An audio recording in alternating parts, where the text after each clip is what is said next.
وہ اس پر غور کرے کہ میرا رب مجھے سن رہا ہے, میں آیا درست پڑھ رہا ہوں یا کیا. واقعی مدرسۃ المدینہ بالغان تو سبھی کو اس میں حصہ لینا چاہیے. جو جانتے ہیں وہ پڑھائیں, جو نہیں جانتے وہ پڑھیں. پڑھانے والا موجود ہے, خود بھی پڑھے ہوئے ہیں, تب بھی وہاں مدنی ماحول بنانا ہوتا ہے. تو اگر سارے مدرسۃ المدینہ بالغان اگر پکڑ لیں نا 40 منٹ والا, تو بھی انشاءاللہ بہت فائدہ ہوگا. ایک تعداد ہے جن کو اپنی اصلاح کی حاجت ہوگی, تو وہ بھلے پڑھ چکے ہیں, لیکن ذرا صحیح پڑھانے والے کے سامنے آئیں گے نا تو آپ کی غلطیاں درست ہوں گی انشاءاللہ. محمد ذاکر رضا IT سے. جاب رول کے حوالے سے میں کچھ آپ سے سوال عرض کرنا چاہوں گا کہ ہمارا جو پرٹیکولر جو خاص جاب رول ہوتا ہے, جو ہم جاب کر رہے ہوتے ہیں, جس فیلڈ میں ہم کام کر رہے ہوتے ہیں, اس میں ایکسپرٹ لیول تک پہنچنا اور اس لیول پر پہنچ کر دعوت اسلامی کی خدمت کرنا کتنا ضروری ہے, کیونکہ ہم کئی سالوں سے ایک ہی جاب پوسٹ پر بیٹھے ہوتے ہیں, نہ ہمارا لیول بڑھ پا رہا ہوتا ہے اور نہ ہی ہم اپنی ایکسپرٹیز بڑھا پا رہے ہوتے ہیں, اور یہ کتنا ضروری ہے نمبر ایک. اور دوسرا یہ ہے کہ اس کو بڑھانے کے لیے وہ کیا کیا طریقہ کار ہوں گے جو اختیار کیے جائیں جس سے ہمارا ایکسپرٹیز لیول ہے اس پرٹیکولر جاب رول میں وہ بڑھ پائے. یہ جاب رول جو آپ بول رہے ہیں نا, اس میں دنیاوی منفعت ہے, ٹھیک ہے نا. وہ دنیاوی منفعت کے لیے سمجھانے کی حاجت کتنی. میرے خیال میں تو ہر ایک ٹکریں مارتا ہوگا کہ میری ترقی ہو جائے, اب میں مطلب میرا گریڈ اپ ہو جائے, تنخواہ میری بڑھ جائے. اس میں کیا مدنی پھول دوں گا؟ خود ہی ان کے پاس گلدستے موجود ہوں گے, نفس میں اگے ہوئے ہوں گے پودے. جنت کے درجات کیسے ملیں, اس کی حاجت ہے کہ اس کا ہم ایک دوسرے کو سمجھائیں کہ اس میں کوتاہی نفس کی وجہ سے ہوتی ہے. تو جو بیچارہ ترقی نہیں کر پاتا نا, وہ بھی کوڑتا ہی ہوگا, دل چلاتا ہوگا, اور شیطان بدگمانیاں ڈالتا ہوگا کہ میرے کو یہ رکاوٹ ہے. حضرت صاحب, بعض لوگ اپنی نوکری میں بزی ہوتے ہیں, مدنی کام کو ٹائم نہیں دے پاتے, تو کس طرح کی نوکری کی جائے؟ جواب ارشاد فرما دیں. مدنی کاموں کا وقت ملے, مدنی قافلوں میں سفر کا وقت ملے, ایسی نوکری کی جائے اور نوکری نہ کی جائے. تو واقعی مدنی قافلوں میں کوتاہی, اجتماع کی حاضری کی کوتاہی, اور صرف نوکری کی حد تک نوکری, یہ اکثریت شادی ہمارے یہاں اس طرح کی ہے. اس سے ان کی اپنی بھی ظاہر کہ آخرت کا جو نفع ہے اس کا نقصان ہوتا ہے. تو سارے حصہ بھائی وہ چاہیے کہ مدنی قافلہ پکڑ لینا ہر مہینے 3 دن, تب بھی ماشاءاللہ اجتماعات کا اور سب کا جذبہ ملتا رہے گا. تو یہ اسلامی بھائی ہر مہینے 3 دن کی نیت کر ڈالیں کہ اب انشاءاللہ ہر مہینے 3 دن مدنی قافلے میں سفر کریں گے انشاءاللہ.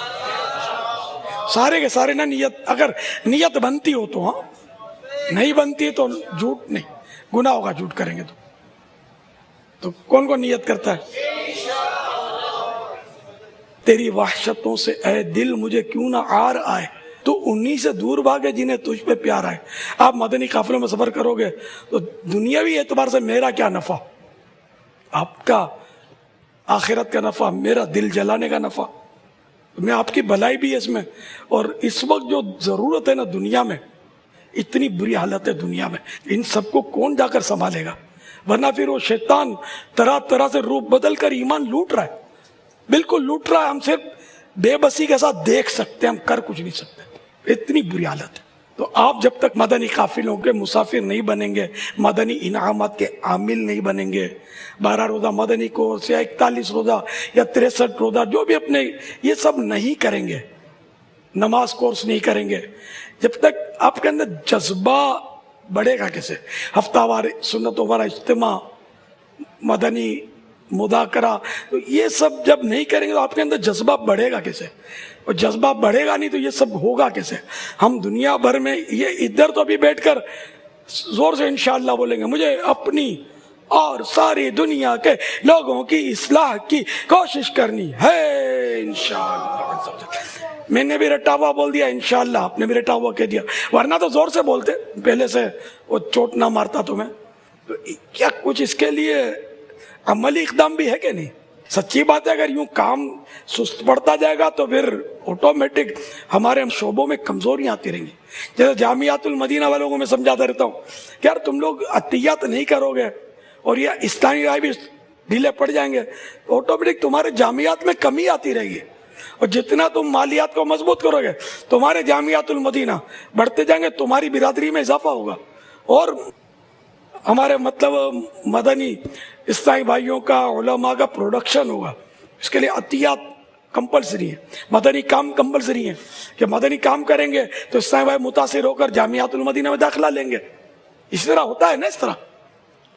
تو آپ بھی کام کریں گے تو آپ کا اپنا شعبہ بھی مضبوط ہوگا, اور سب کچھ کرنا ہے رضا الہی کے لیے.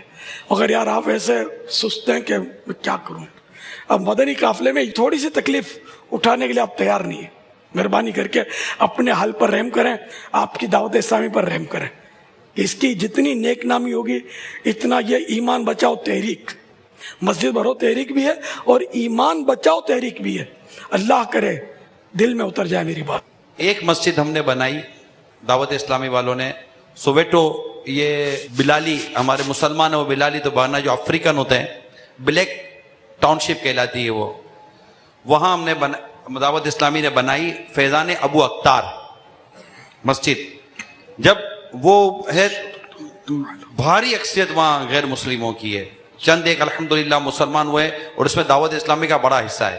جس روز اس فیضان ابو اختار مسجد کا افتتاح ہوا ہے نا, جس روز ہوا ہے 55 غیر مسلم مسلمان ہوئے ایک رات میں, 55 غیر مسلم مسلمان ہوئے. اور جمعرات کو وہاں ہفتہ وار اجتماع شروع کیا, پہلے ہفتہ وار اجتماع میں غیر مسلم مسلمان ہو گیا. دعوت اسلامی کے اسلامی بھائی ساؤتھ افریقہ کے سفر میں تھے, میرا خیال ہے 2 ہفتے کے اندر 4 سے 5 غیر مسلموں نے ہمارے اسلامی بھائیوں کے کوششوں سے کلمہ پڑھ کر مسلمان ہو گئے. وہ یوں سمجھیے کہ چلتے چلتے ہمارے یو کے اسلامی بھائی وہاں آئے ہوئے تھے, وہ خود حیران تھے کہ اتنی مطلب کہ جلدی یہاں لوگ مسلمان ہوتے چلے جا رہے ہیں. تو ظاہر ہے کہ وہاں مدنی کام وہ کر سکیں گے جن کو یہاں مدنی کام کرنے کے بہت سارے تجربات ہوں گے. وہاں ہم نے انہیں مدنی کام کرنا, سکھانا اور کر کے دکھانا ہے, جس کا ہمیں یہاں تجربہ ہی نہیں ہوگا, ہم باہر جا کر کریں گے کیا؟ تو مسلمان بعضوں کا لوگ شخصیتوں کے ہاتھوں پر ہوتے ہیں, مگر دعوت اسلامی کو اللہ تعالیٰ نے یہ نعمت دی ہے کہ ہمارے عام مبلغین کے ہاتھوں پر غیر مسلم مسلمان ہو جاتے ہیں. چہرے دیکھ دیکھ کر قریب آتے ہیں. میں آپ کو حقیقت عرض کر رہا ہوں, چہرے دیکھ کر قریب آتے ہیں. پولیس والے نے راستے میں ہم کو روکا, پولیس والا وہ تعریف کرتے نہیں تھک رہا ہے, وہ پیپر ویپر لائسنس ویسے لگتا ہے سب بھول گیا, بس وہ چہرے دیکھتے رہ گئے ہمارے مبلغین کے جو اسلامی بھائی مطلب وہ بیٹھے ہوئے تھے. اتنی کشش ہے دعوت اسلامی کے مدنی حلیے میں اور ماشاءاللہ دعوت اسلامی کے مبلغین میں, بس مدنی کام کرنے کی دیر ہے. آپ یہاں مدنی کام کرنے پر بھرپور توجہ دیں اور خوب اپنا حصہ ملائیں مدنی کاموں میں, مہربانی کریں پلیز. رحم آتا ہے کچھ ہم لوگوں پر یار, ہر مہینے 3 دن مدنی قافلے کی سب کرو نا یار, دل سے نیت ماشاءاللہ سب نے اب, ہاں ہر مہینے 3 دن سفر کرنا ہے انشاءاللہ. جزاکم اللہ. صلو علی الحبیب صلی اللہ تعالی علی محمد.